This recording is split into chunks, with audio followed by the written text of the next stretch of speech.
নমস্কাৰ এনিভাৰ 24 চাই থকাৰ বাবে ধন্যবাদ জনাই পুৱাৰ খবৰৰ সৈতে ষ্টুডিঅ'ত মই কিশোৰ বৰুৱা লৈ আহিছো প্ৰথমটো খবৰ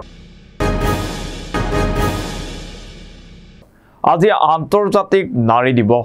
বঙাইগাঁৱত কেইগৰাকীমান নাৰীৰ অন্য এক ৰূপ স্বাৱলম্বিতাৰ অন্য এক নিদৰ্শন কেইগৰাকীমান মহিলা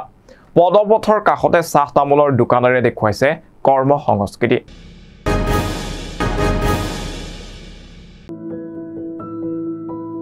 আজি আন্তঃৰাষ্ট্ৰীয় নাৰী দিৱস বিশ্বৰ বিভিন্ন প্ৰান্তত নাৰীক শ্ৰদ্ধাৰ বাবে বিভিন্ন কাৰ্যসূচীৰ আয়োজন কৰাৰ সময়তে সকলোৰে দৃষ্টি আকৰ্ষণ কৰিছে বঙাইগাঁৱৰ কেইগৰাকীমান বিশেষ নাৰীয়ে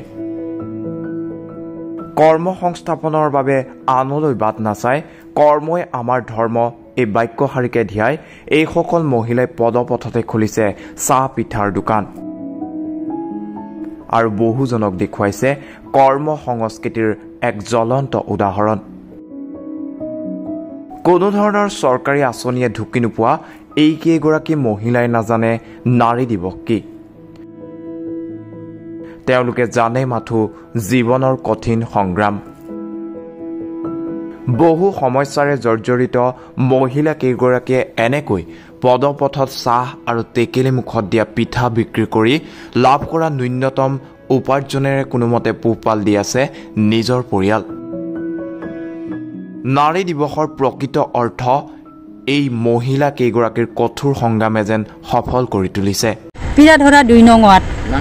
বিনা দাস এনেকে আজি যে নাৰী দিৱস কিবা গম পায় আপুনি এনে গম পোৱা নাই একো গম নাপায় নাপাওঁ এই দোকান আপুনি কেতিয়াৰ পৰা আৰম্ভ কৰিছে আগতে ই 12 বছৰ মান হ'ল কাম কৰি পিছত মই ইয়াৰ স্বামীজন মৰাৰ কাৰণে ময়ো লগ হলো মানে ইয়াতে সামগ্ৰীখিনি মানে আনাৰ কাৰণে অসুবিধা হয় অকলে আনিব নোৱাৰে মই চাইকেলখনত কৰি লৈ আহো এতিয়া আপুনি কেতিয়াৰ পৰা মানে কি বিক্ৰী কৰে এতিয়া এনে বহুত বস্তু কৰো পিঠা মানে তেল পিঠা এই যে শুকুনা লাৰু কিন্তু আজি মানে মানুহ কম অভাৱৰীত কম হোৱাৰ কাৰণে অলপমান বস্তু লৈ আহো 5টাৰ পৰা 8টা লৈকে এনে বিক্ৰী হেনেকে নহয় আমি দুইজনে বজাৰখিনি ওলাইয়ে 200 টকা মান হাজিৰা পাওঁ আৰু এইয়ে এনেকে সংসাৰ চলাই আছে কষ্ট হয় চলাতে তথাপি আৰু উপায় নাই সেইখিনিও নাহিলে তাকো দেখা নাপাওঁ 200 টকাও দেখা নাপাওঁ চৰকাৰী আঁচনি কিবা পাইছে আপোনালোকে এনেতো পোৱা নাই চৰকাৰী আঁচনি নাই পোৱা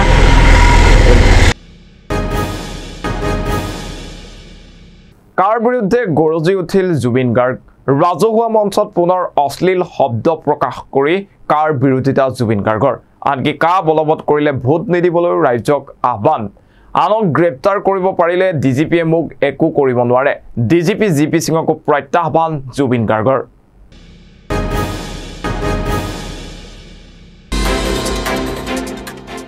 কাৰ বিৰুদ্ধে গৰজি উঠিল জুবিন গাৰ্গ ৰাজহুৱা মঞ্চত পুনৰ অশ্লীল শব্দ প্ৰকাশ কৰি কাৰ বিৰোধিতা আনকি কা বলবৎ কৰিলে ভোট নিদিবলৈ ৰাজ্যক আহ্বান জনাইছে জুবিন গাৰ্গে আনক গ্ৰেপ্তাৰ কৰিব পাৰিলেও ডিজিপিয়ে মোক একো কৰিব নোৱাৰে এই মন্তব্য কৰিছে জুবিন গাৰ্গে ডিজিপি জিপি সিঙক প্ৰত্যাহ্বান জুবিন গাৰ্গৰ এই মুহূৰ্তত সেই খবৰ আমি পুনৰবাৰ জনোৱাৰ চেষ্টা কৰিছো কাক লৈ ৰাজ্যত এক প্ৰতিবাদ মুখৰ হৈ পৰিছে প্ৰতিবাদ কৰিছে বিভিন্ন ধৰণৰ দল সংগঠনে জাতীয় দল সংগঠনে কাৰ বিৰোধিতা কৰি বিভিন্ন ধৰণৰ আন্দোলনমুখী কাৰ্যকলাপ হাতত লৈছে সদৌ অসম ছাত্ৰ সন্থায়ো কাৰ বিৰোধিতাৰে এলানি আন্দোলনমুখী কাৰ্যকলাপ ঘোষণা কৰিছে তাৰ সমান্তৰালভাৱে কিন্তু জুবিন গাৰ্গে ৰাজহুৱা মঞ্চত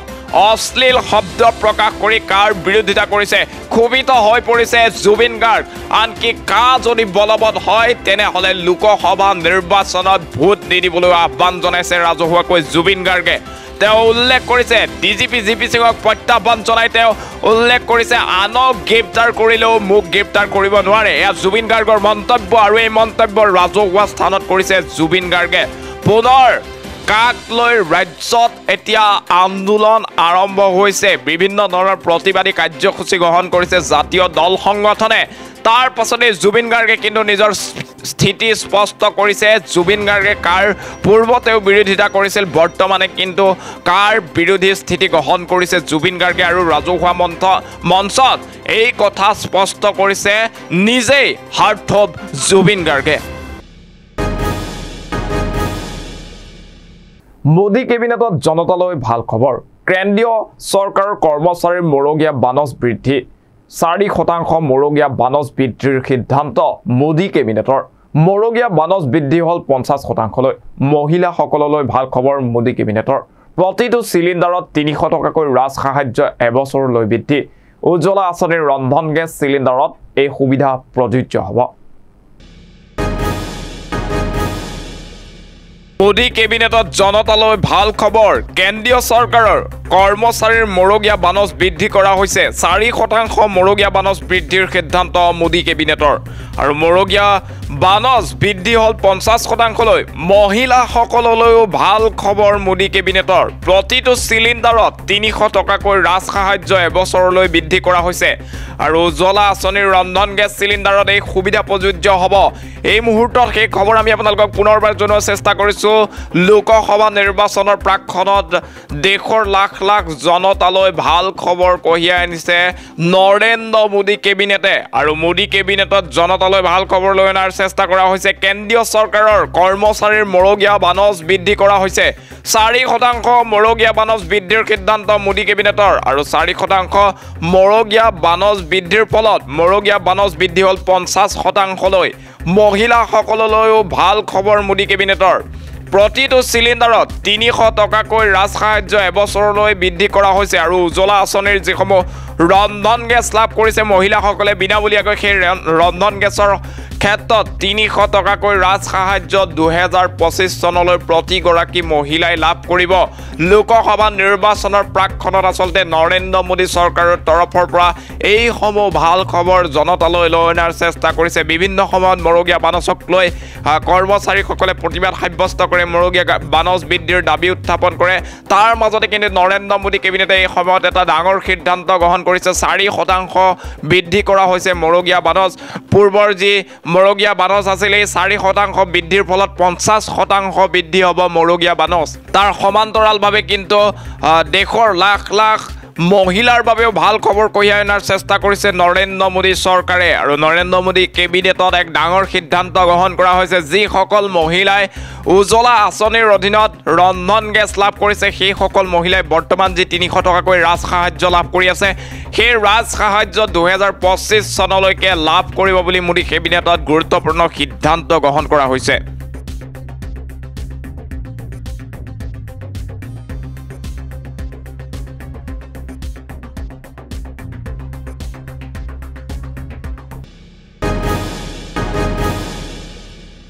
দিল্লীত কংগ্ৰেছৰ চিইচিৰ বৈঠক সমাপ্ত আজি ঘোষণা হ'ব কংগ্ৰেছৰ প্ৰাৰ্থীৰ তালিকা মল্লিকাৰ্জুন খৰগে সোনিয়া গান্ধীৰ উপস্থিতিত হৈছিল এক গুৰুত্বপূৰ্ণ বৈঠকখন প্ৰথম তালিকাতে অন্তৰ্ভুক্ত হৈছে ৰাহুল গান্ধীৰ নাম পুনৰবাৰ কেৰালাৰ ৱাইনাড সমষ্টিৰ পৰা প্ৰতিদ্বন্দ্বিতা কৰিব ৰাহুল গান্ধীয়ে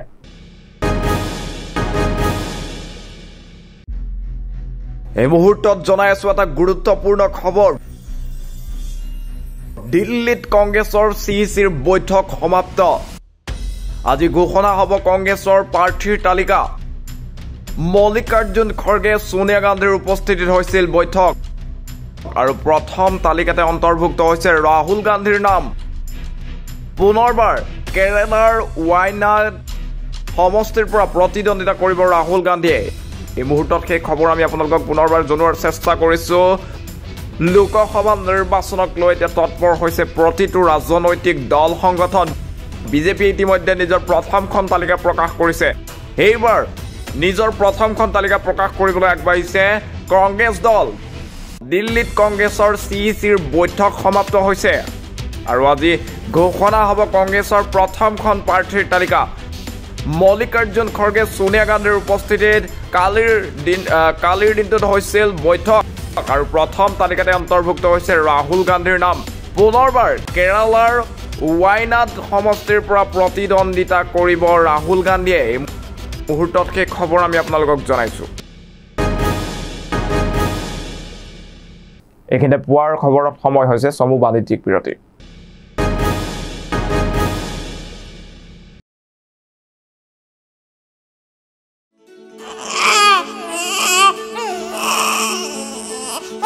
অভিনন্দন আপোনাৰ এজনী ছোৱালী জন্ম হৈছে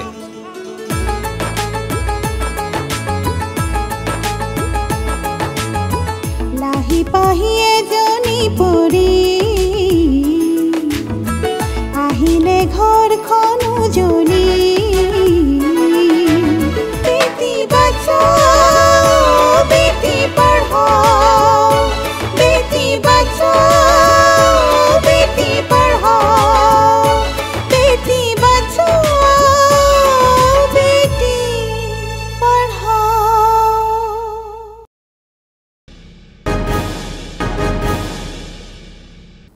বিৰতিৰ পাছত পুনৰ স্বাগতম জনাইছোঁ আপুনি চাই আছে পুৱাৰ খবৰ গোৱালপাৰাত হেপাটাইটিছ এৰ সংহাৰী ৰোগ এই ভয়ংকৰ ৰোগত আক্ৰান্ত ইজনৰ পিছত সিজন লোক হেপাটাইটিছ ৰোগত আক্ৰান্ত 4খন গাঁৱৰ অৰ্ধ শতাধিক লোক এই ৰোগত আক্ৰান্ত হৈ বৰ্তমানলৈকে মৃত্যু হৈছে 15জনকৈ লোকৰ এই সন্দৰ্ভত চাওক এক প্ৰতিবেদন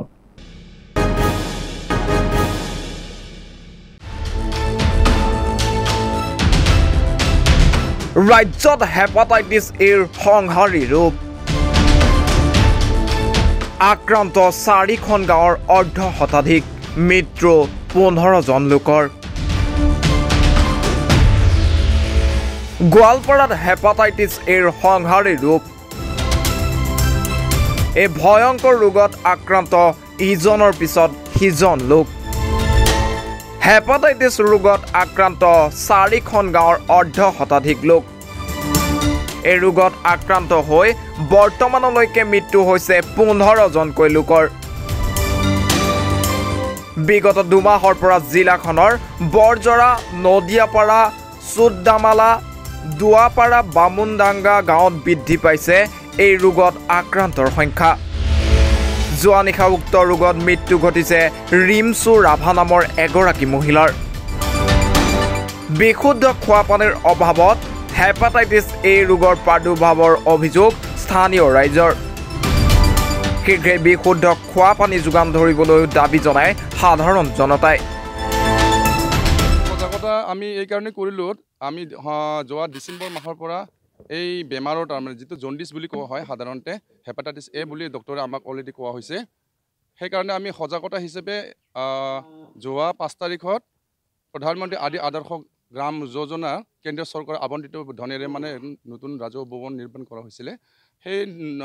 ৰাজহুৱা ভৱনটো উন্মোচনৰ কাৰণে আমাৰ ৰাভা হাছং সাহিত্য পৰিষদৰ মুখ্য কাৰ্যবাহী সদস্য টংকেশ্বৰ ৰাভাক আমি আমন্ত্ৰণ জনাই সেই আমন্ত্ৰণ জনোৱাতে এটা মানে কিছু বেমাৰৰ ক্ষেত্ৰত আমি ছাৰক অৱগত কৰা হয় ছাৰে অৱগত কৰাৰ লগে লগে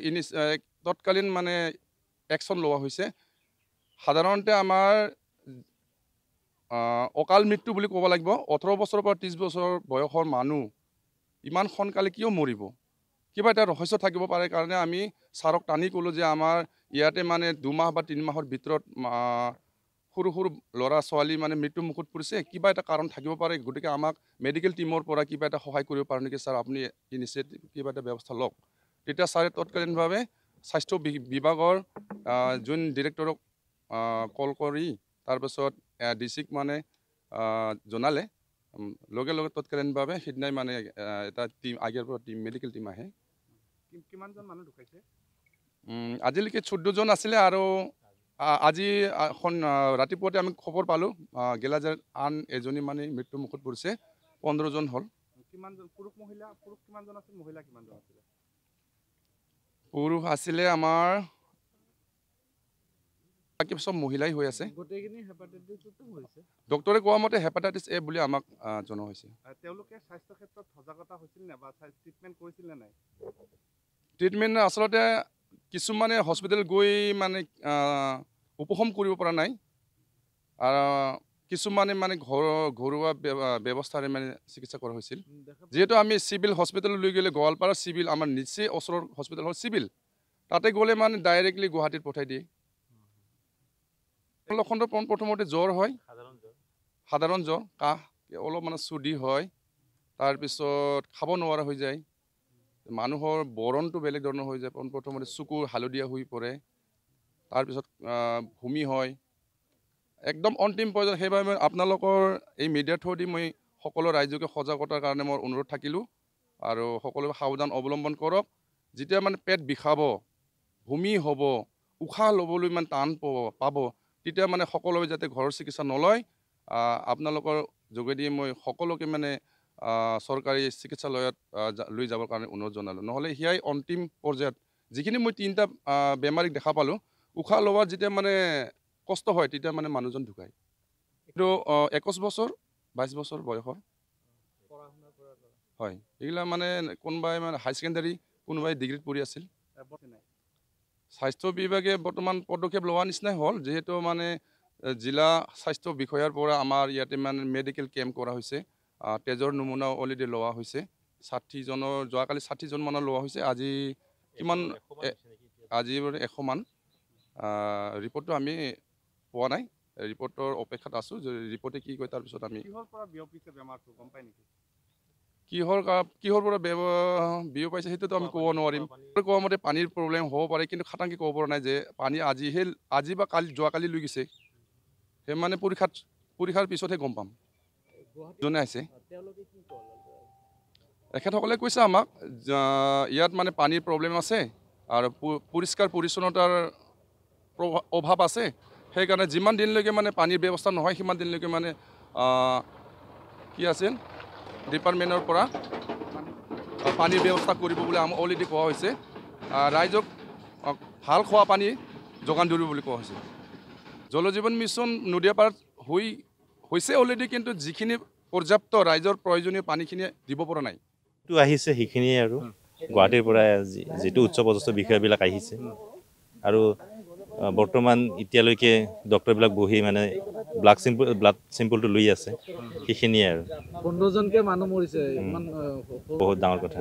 বৰ্তমানলৈকে ডক্টৰ ইয়াতে বহিছে আৰু আমাৰ সেই চতদামাল গাঁওখনত বহিছে ইয়াতে 2জন ডক্টৰ আহিছিলে আৰু চতদামাল গাঁওখনত এজন ডক্টৰ বিভিন্ন চিম্বল কালেক্ট কৰি চিম্পল আৰু বাকীখিনি মানে ঘৰে ঘৰে গৈ এনে চাই আছে মানে কেনেকুৱা কি পৰিস্থিতি মানে মানুহ ঢুকাইছে এইবিলাক চাই আছে এই বুলি যিখিনি পাই হেপাটাইটিছ এই বুলি কৈছে ডক্টৰে মানে যিখিনি মানে মেডিকেলত ইতিমধ্যে এডমিট হৈ আছে মানে 6জনকে লৈ গৈছে এডমিট হৈ আছে এতিয়ালৈ মানে যোৱাকালি 3জন আৰু সেই পৰহি মানে 3জন আছিলে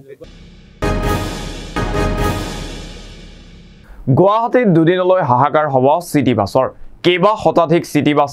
ৰাওনা উজনিলৈ প্ৰধানমন্ত্ৰী নৰেন্দ্ৰ মোদীৰ জনসভালৈ নিয়া হৈছে এই চিটি বাছসমূহ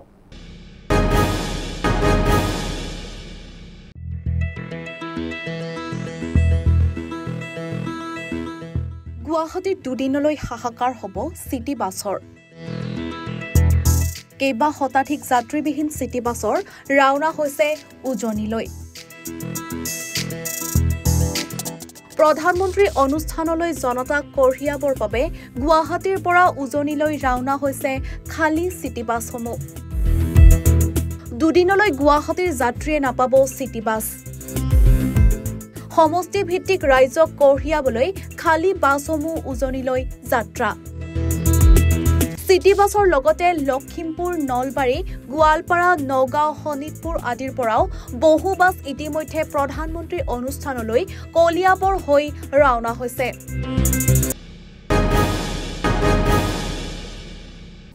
বয়স শাৰীৰিক অসুস্থতাৰ ওচৰতো হাৰ মানিব নোখোজা এগৰাকী আইতা কলিয়াবৰ পূবথৰীয়া মাধতাৰী গাঁৱৰ এগৰাকী সাহিত্য সাধিকা 83 বছৰ বয়সতো থমকি ৰোৱা নাই কলম সৃষ্টিৰ সাধনাত ব্ৰতী এইগৰাকী নীৰৱ সাহিত্য সাধিকা এই সন্দৰ্ভত চাওক এক বিশেষ প্ৰতিবেদন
সৰুকালতে পদ্য আদি লিখিছিলোঁ যদিও সেয়া প্ৰকাশ বা কাকো দেখুওৱা নহ'ল।